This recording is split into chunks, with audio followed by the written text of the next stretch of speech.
Was Heath Ledger like to work with?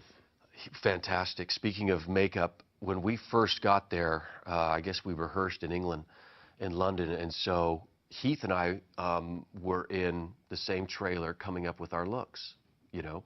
So I would be working on Two-Face over here, and Heath would be on the other side of the trailer with his makeup man, and they would be, you know, Heath would be going, making noises from the other side of the room, you know, like this, and I would look over, and he's coming up with his makeup.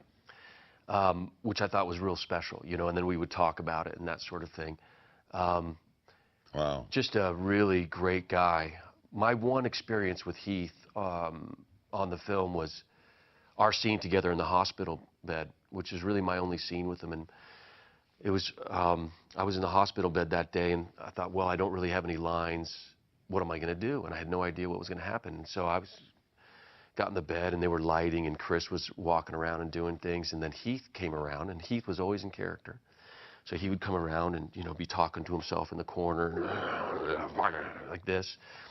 And then he would come up, I was laying there, and I was watching him the whole time. And he came up and would walk around me like this, and I would watch him, and I would watch him. He'd walk around the hospital bed like this. I'd watch him. Didn't say anything for maybe an hour.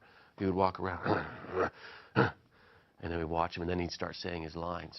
And I would watch him, boom, watch him come around the bed like this. And then all of a sudden, my hand would go up like this, and he caught my hand. So we just went through this organic process of developing this scene, which was really nothing.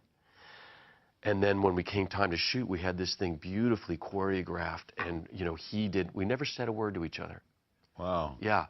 And then it was a long day, and we walked out, back to our trailers, and Heath was here, and I was walking, and he puts his hand on my shoulder, and he goes, "That's what acting's all about."